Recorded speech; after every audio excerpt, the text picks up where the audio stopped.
Welcome back. For those of you that may not know, I run a local chapter of a veterans nonprofit organization called Stack Up. We help veterans in active duty through gaming, and while this isn't an ad, it's something that I'm definitely involved in.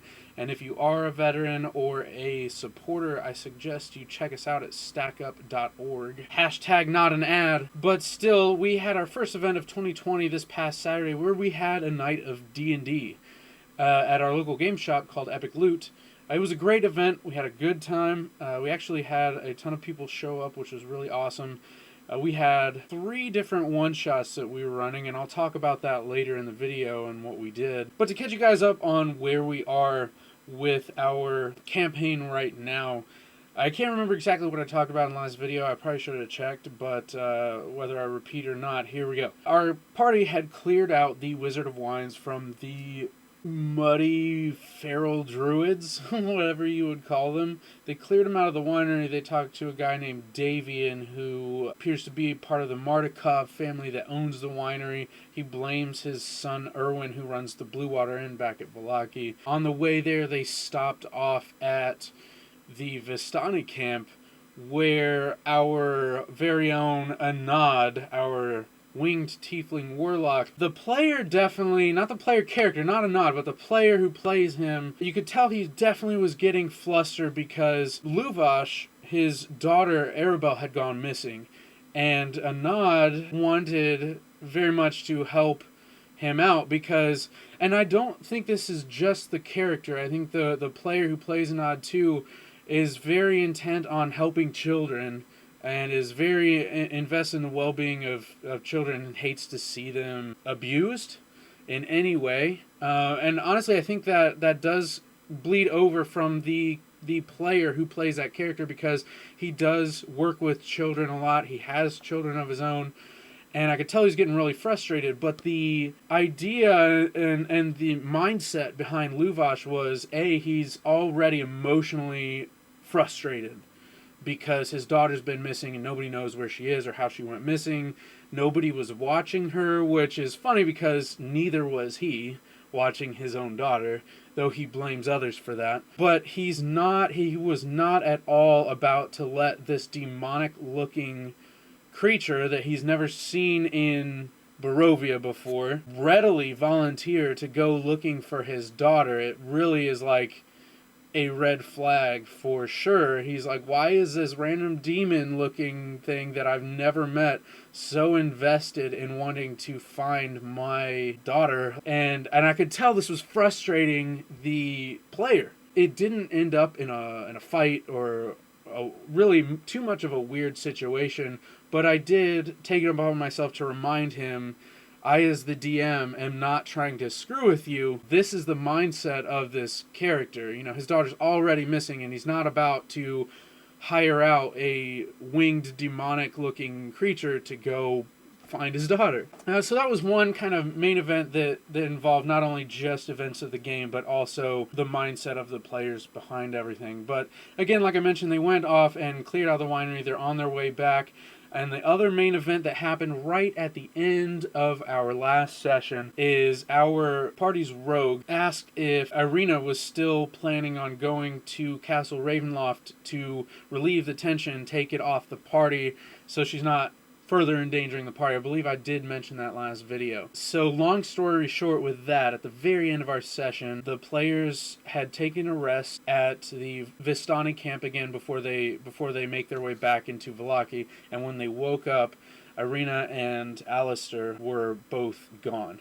Now, I'm not exactly sure what the plan is with the player of our rogue, because I know he is a law student right now, and that does take up a little bit of time, maybe just a little bit, so I'm not sure if he's planning on taking a step back yet or not, but right now he is removed from the main events happening with the party, and it will probably be a little bit before his character will fall back in rank, with the day-to-day operations of the party. So we'll see about that. Anyways, I think the main takeaway for me from the last session or two is with that event with Anad and the player being upset with one of the brothers who leads the Vistani camp. I think that was an example for me of how the game itself does present very difficult situations where people have to deal with things that are not ideal, and separating that from making it a personal thing between DM and player. I think we handled that really well, and I think our group, and I've mentioned this in previous videos, our group has really handled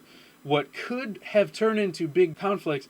We've handled those really well, and this time it definitely avoided any kind of out of game interpersonal conflict, and I really think that was good. I think the game did what it was supposed to do. It was supposed to be frustrating, but it also didn't bleed over into IRL relationship stuff. So that was really good, I think. So to talk about what happened over the weekend with the Stack Up event and the events we ran, again, we ran 3 D&D one-shots. That was 3 different DMs, so we actually had a DM that backed out the day before the event due to personal matters, but we actually had a player step up and say, hey, I've been playing a while, I can DM for sure. It was a simple level 1 one-shot. It was very RP heavy with just a little bit of combat tossed in at the end, and he did a really good job. So we had 3 one-shot adventures that were run. One was called The Haunt, which is what I ran for levels 5. I put levels 5 to 7. One was run by actually the player of Anand. He ran an adventure called Rise of the Necromancer. From what he said, that went very well too. That was another level 1 adventure. And then our stand-in ran an adventure called Moon over Greymore. So those events went really well. From what I could tell, the other 2 adventures that were run, they said everybody had a good time. But for me, I ran,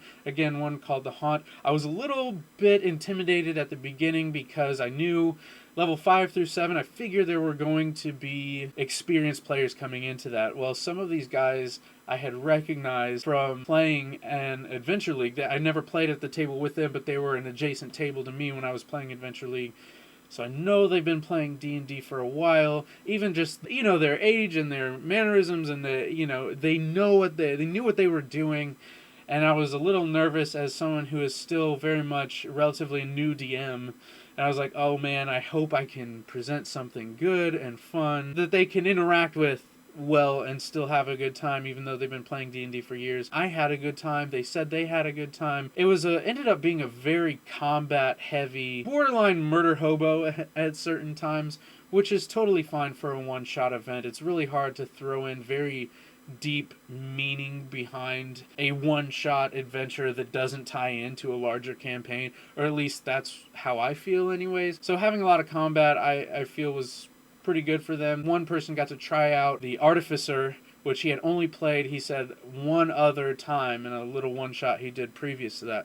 So it was actually cool for me to also see the Artificer in action for the first time. And then other players, they got to hang out and just relax with something that doesn't fit into Adventure League or a larger campaign. So I think we all had a good time. Also, my wife, she helps me out a lot with Stack Up events, and there was nothing else for her to do, so she jumped in and played D&D for the first time as well. And that was super fun. Even though she was playing level 5 to 7, the other players, I think nerds just love to help people and teach people new games, especially when it comes to D&D. My wife at first was very reserved, like, no, that's okay, I'll play it next time. And they were like, no, sit down.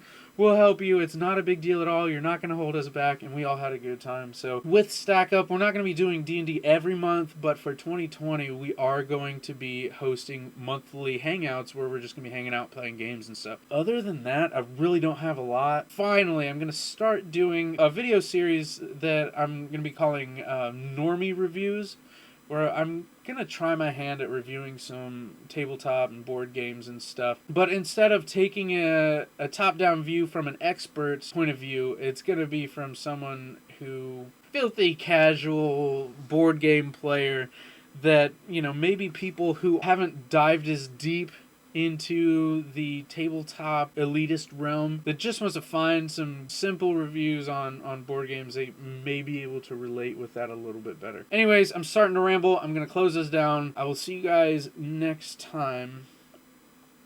Peace.